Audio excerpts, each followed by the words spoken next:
खबर यूपी के बलिया के रसड़ा से है, जहां उत्तर प्रदेश के उप मुख्यमंत्री ब्रजेश पाठक ने बसपा सुप्रीमो मायावती के सुर में सुर मिलाते हुए कहा कि सपा कभी भी दलितों और दलित महापुरुषों का सम्मान नहीं कर सकती। पाठक ने पश्चिम बंगाल में वक्फ कानून के विरोध को लेकर हो रही हिंसा में मुख्यमंत्री ममता बनर्जी पर निशाना साधते हुए आरोप लगाया कि ममता बनर्जी की अगुवाई में हमले हो रहे हैं और पश्चिम बंगाल की जनता समय आने पर उनको इसका खामियाजा देगी। उप मुख्यमंत्री ब्रजेश पाठक ने बलिया के रसड़ा में स्वास्थ्य विभाग के अधिकारियों की समीक्षा बैठक के उपरांत मीडिया से बातचीत करते हुए कहा कि सपा कभी भी दलितों और दलित महापुरुषों का सम्मान नहीं कर सकती। पाठक ने बसपा सुप्रीम मायावती के सपा को लेकर दिए गए बयान पर प्रतिक्रिया व्यक्त करते हुए कहा, सपा की कथनी और करनी उत्तर प्रदेश के लोगों को अच्छी तरह से पता है।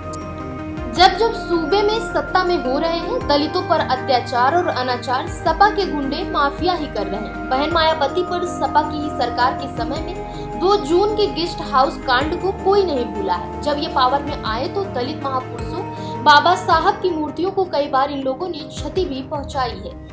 ये केवल बहुरूपीय हैं, वोट लेने के खातिर इस तरह के कारनामे कर रहे हैं। जनता सच्चाई जानती है, सपा कभी भी दलितों का सम्मान नहीं कर सकती है।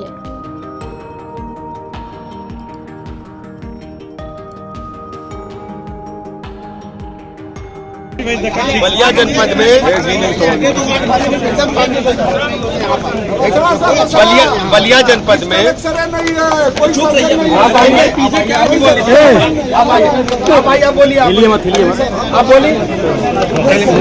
बलिया जनपद में स्वास्थ्य विभाग की पूरे जिले की समीक्षा बैठक हुई है। जिले में मरीजों को कोई दिक्कत न हो, गर्मी के सीजन को देखते हुए सभी अस्पतालों में शुद्ध ठंडा पेयजल उपलब्ध रहे, मरीजों को उनके परिजनों को बैठने के लिए कुर्सियां बेची जाए, स्ट्रेचर व्हीलचेयर उपलब्ध रहे। सभी अस्पतालों में मेंटेनेंस साफ सफाई करने के निर्देश दिए गए हैं। अस्पतालों में पूरी दवाइयाँ जो एसेंशियल ड्रग लिस्ट है उसके हिसाब से उपलब्ध है। जो हमारे 5000 की आबादी पर स्वास्थ्य आरोग्य मंदिर, हेल्थ वेलनेस सेंटर, स्वास्थ्य उपकेंद्र सभी खुले। कुछ अस्पतालों में एएनएम की ड्यूटी टीकाकरण में लगने के कारण वो नहीं खुल पा रहे हैं। तो सीएमओ को जिलाधिकारी महोदय को कहा है कि सभी हमारे स्वास्थ्य उपकेंद्र खुलेंगे। हर स्थिति में मरीजों को 5000 की आबादी पर गांव स्तर पर ही दवाई उपलब्ध कराएं। जिला अस्पताल में, महिला अस्पताल में कहीं कोई दिक्कत न हो। जो रसड़ा का हॉस्पिटल है CSC, यहाँ पर एक्सरे मशीन की दिक्कत बताई गई है। यहाँ पर डिजिटल एक्सरे मशीन लगाने की डिमांड आई है, शीघ्र ही उसको स्वीकृत करके यहाँ पर लगेगा। और जो भी दिक्कतें हैं, जो चिकित्सकों के पद खाली हैं, जिलाधिकारी महोदय को और मुख्य चिकित्सा अधिकारी को कहा है, उनको अधिकार दिया है कि वॉक-इन इंटरव्यू के माध्यम से शीघ्र पद भरे जाएं।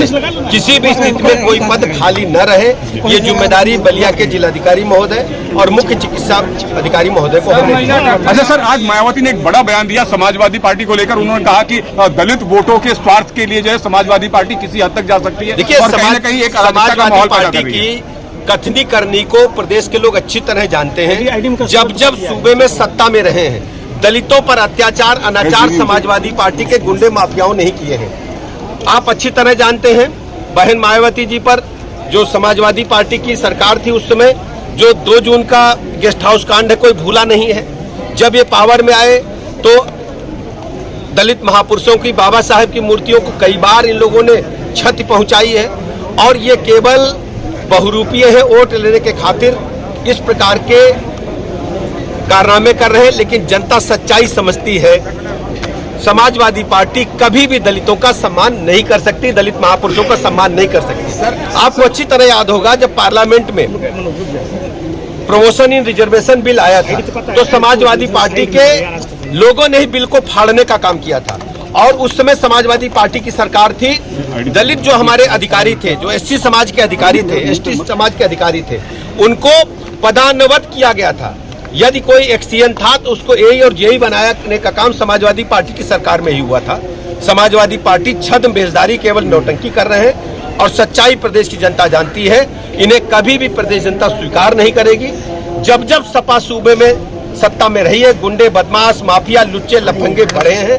हमारी सरकार में गुंडे प्रदेश के बाहर हैं या जेल में हैं। अच्छा, वक्फ कानून को लेकर, संशोधन कानून को लेकर मामला कोर्ट में चल रहा है, इसमें क्या कहना चाहेंगे? आप अच्छी तरह जानते हैं वक्फ कानून माननीय न्यायालय में, सर्वोच्च न्यायालय में चल रहा है और वहाँ के निर्णय के बाद ही हम लोग कुछ। अच्छा, मुर्शिदाबाद में क्या हिंदू सुरक्षित है क्या? मुर्शिदाबाद के पश्चिम बंगाल में जो घटनाएं हो रही हैं, पूरे पश्चिम बंगाल में सनातन धर्म को स्वीकार नहीं किया जा रहा। ममता बनर्जी की अगुवाई में उन पर लगातार हमले हो रहे हैं, हिंदू भाई बहनों पर हमले हो रहे हैं। पश्चिम बंगाल की जनता समय आने पर ममता बनर्जी को इसका खामियाजा देगी और भारतीय जनता पार्टी की पश्चिम बंगाल में प्रचंड ईडी की कार्रवाई जिस तरह से कांग्रेस के नेताओं को हो रही है, क्या कहना चाहेंगे?